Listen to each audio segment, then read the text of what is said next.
L'évaluation Humance 360 a été conçue à partir des comportements observables tirés du modèle de leadership Humance et du référentiel de compétences Humance.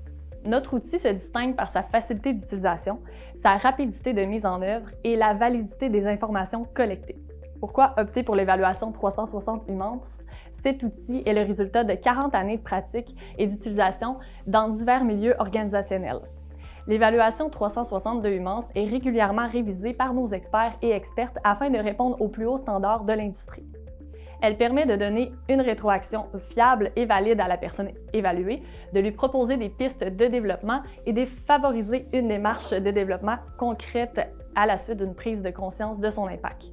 Elle permet de faire passer le sondage à partir d'un profil préétabli ou sur mesure.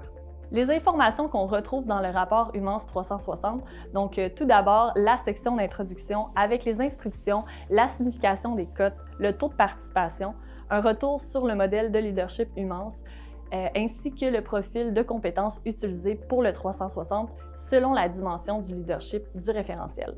Dans la section des résultats sommaires, on voit la moyenne sur 5 par dimension du leadership, la moyenne par compétence qui est comparée par la norme Humance et les résultats des compétences les plus élevées et les plus faibles selon la catégorie de répondants.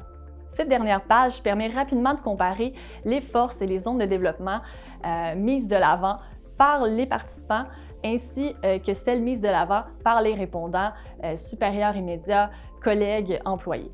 Cette section vous permet aussi de rapidement voir si le participant a tendance à s'attribuer un score plus élevé que les répondants et les répondantes, ou à voir une compétence comme une force et la retrouver plus du côté des résultats plus faibles chez la catégorie de répondants.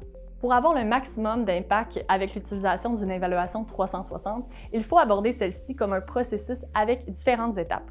Celles-ci sont toutes pertinentes et nécessaires pour atteindre la cible recherchée, soit de propulser le développement par l'introspection et la prise de conscience.